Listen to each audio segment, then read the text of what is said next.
তুমি আমার সাথে যাবে কৈলাস নগর ধর্ম প্রচার করতে, কারণ তুমি কি পারো না আমাকে সঞ্চয় দিতে। আমি তোমার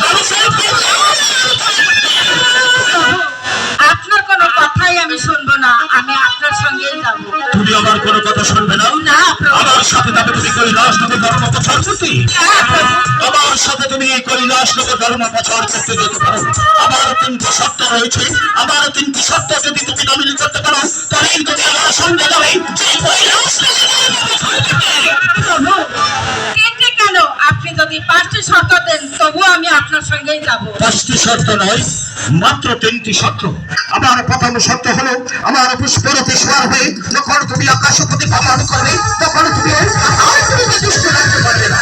প্রভু, আপনার কথা আমি মেনে নিলাম। দ্বিতীয় শর্ত, বলুন। আমার পুষ্পরথে সওয়ার হয়ে যখন তুমি আকাশপথে ভ্রমণ করবে তখন তুমি আকাশের তারা তাদের গাড়ি করতে পারবে না। প্রভু, আপনার কথা আমি অক্ষরে অক্ষরে পালন করে নিলাম। তৃতীয় শর্ত, বলুন। আমি তোমাকে যেখানে রেখে ভক্তের বাড়িতে যাব সেখান থেকে ফিরে আসা পর্যন্ত তুমি এক পাও কোথাও যেতে পারবে না।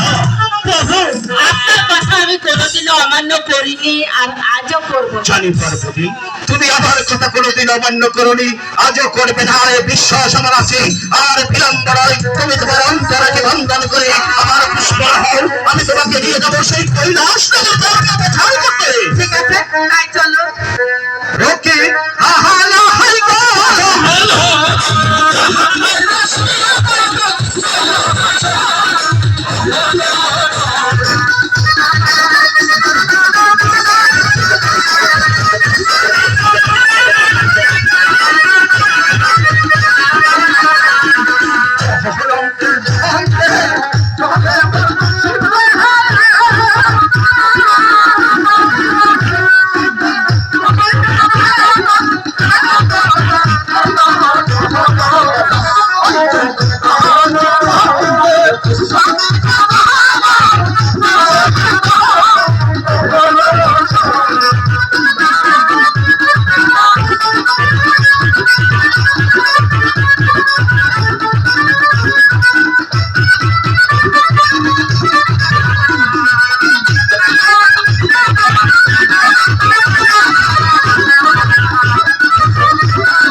কোথায় প্রভু? এই মনিটর সাউন্ড একটু কমাই দেন।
আমি এসেছিলাম কৈলাসনগর দরবার প্রচার করতে, সেখানে আসা মাত্র আমার শরীরটা বড্ড ক্লান্ত হয়ে পড়ে, তাই আমি মনে মনে স্থির করি কোথায় গিয়ে একটু বিশ্রাম করবো।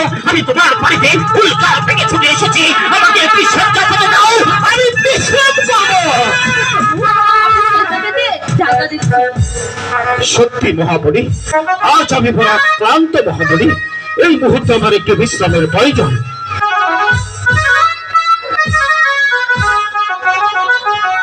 আমার প্রভু গিয়েছে কৈলাসনগর ধর্ম প্রচার করতে, সেটা এখন পর্যন্ত ফিরে এলো না।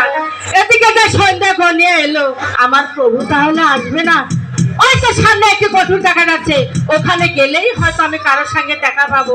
ঠিক আছে, আমি ওখানেই যাই। তুমি আমার সাথে কথা দিয়েছিলে আমি যে পর্যন্ত ভক্তের বাড়ি থেকে তোমার কাছে ফিরে না যাবো, এ পর্যন্ত তুমি একবার কোথাও যাবে না।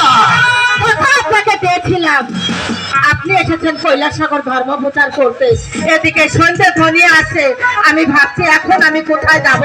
আমার প্রভু তো এখনো আসছে না, তাই তো ভাবছি ওই তো সামনে একটি কঠোর দেখা যাচ্ছে, ওখানে গেলেই হয়তো আমি কোনো আশ্রয় পাবো। এখানে এসে দেখি রাধা আর কৃষ্ণর মিলন। বাহ বাহ, প্রভু আমার ভাব তো চিন্তা হচ্ছে যে আপনি এত নিচে নেমে গেছেন। তোমার পাত্রে কিনা হচ্ছে আমি এত নিচে নেমে পড়েছি, আমি দেবের দেবে মহাদেব এমন কি অপরাধ করেছি যার বিনিময়ে এই দেবের দেবে মহাদেব আজ নিচে নেমে পড়েছে। অপরাধ আপনি করেননি, অপরাধ করেছি আমি। কারণ এখানে যদি আমি না আসতাম তাহলে রাধা কৃষ্ণ মিলন আমি কখনো দেখতে পেতাম না। কি বলছো তুমি? কোথায় রাধাকে দেখেছো তুমি? কোথায় কৃষ্ণকে দেখেছো তুমি? একটি বার পার্বতী আমার কাছে বলে বলো, কোথায় রাধা কোথায় কৃষ্ণ? আমি তার দর্শন দেব। বলো পার্বতী, কোথায় রাধাকে দেখেছো তুমি? বাহ, কোথায় রাধাকে দেখেছো, কোথায় কৃষ্ণকে দেখেছো, তার আগে বলুন ওই নারীকে। জানতে চাও? হ্যাঁ, আমি জানতে চাই। এই নারীকে তুমি জানতে চাও? একটিবার তুমি এই নারীকে জিজ্ঞাসা করে দেখো, এই নারীর সাথে এই মহাদেবের কি সম্পর্ক রয়েছে। তুমি ওকে জিজ্ঞাসা করলেই বুঝতে পারবে এই দেবের দেবে মহাদেবের সাথে এই নারীর কি সম্পর্ক রয়েছে। ঠিক আছে, আমি তাই জিজ্ঞেস করছি। আচ্ছা বলো তো তুমি কে এবং তোমার পরিচয়? মা, মাগো, মা, আমি তোমার মেয়ে মহামণি। আমার মেয়ে মহামণি? কিন্তু ওকে মহামণি, আমি তোমাকে চিনতে পারিনি, তুমি আমাকে ক্ষমা করে দাও মা। তার আগে মা তুমি আমাকে ক্ষমা করে দাও। ঠিক আছে, আমি তোমাকে ক্ষমা করে দিলাম, এবার তোমার অভাগিনী মাকে ক্ষমা করে দাও। আমিও তোমাকে ক্ষমা করে দিলাম। প্রভু পার্বতী, এবার তুমি বুঝতে পেরেছো? হ্যাঁ, আমি বুঝতে পেরেছি। তুমিও নারী, সেও হচ্ছে নারী। তুমি এক নারীর পেটে জন্ম নিয়েছো, তুমি এক নারী হয়ে আরেক নারীকে অপবাদ দিতে যাচ্ছিলে। তোমার ভাবা উচিত ছিল এই দেবের দেবে মহাদেবের অত্যঙ্গরী হয়ে এত বড় কঠু কথা কিভাবে বললে আমার হাতটা কিনা হয়। আমি হলাম এই দেবের দেবে মহাদেব, তার অত্যঙ্গরী তুমি। প্রভু, আমি তো চিনতে পারিনি, আমার ভুল হয়েছে। তাই আমি মহামণির কাছ থেকে ক্ষমা চেয়ে নিয়েছি এবং মহামণি আমাকে ক্ষমা করে দিয়েছে। মহামণি তোমাকে ক্ষমা করেছে? হ্যাঁ প্রভু। সত্যি মহামণি তোমাকে ক্ষমা করেছে? হ্যাঁ। মহামণি, তোমার মা জননী তোমাকে চিনতে পারেনি, তাই তো তোমাকে না চেয়ে না বোঝে অনেক কটু কথা তোমার মা তোমাকে বলে ফেলেছে।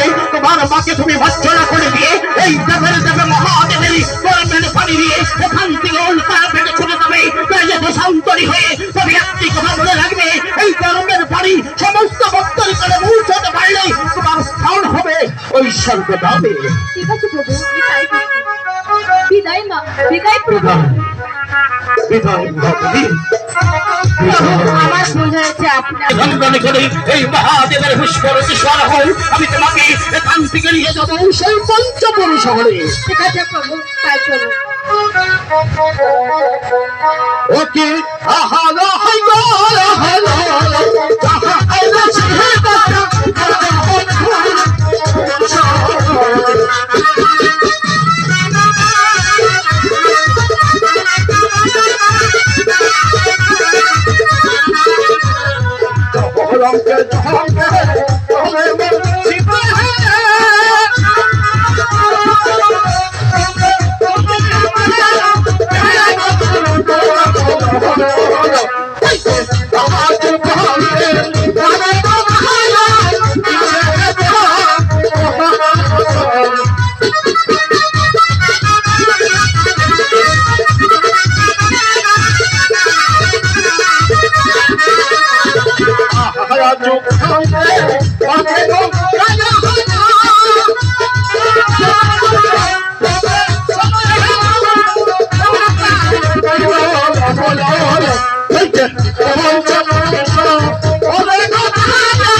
পাখিরাজ এখানেও নেই।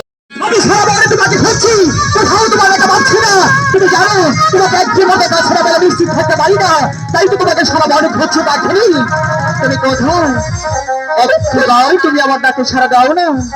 পাখিরাজ তুমি কোথায়? আমি যে কোথাও দেখতে পাচ্ছি না। আরে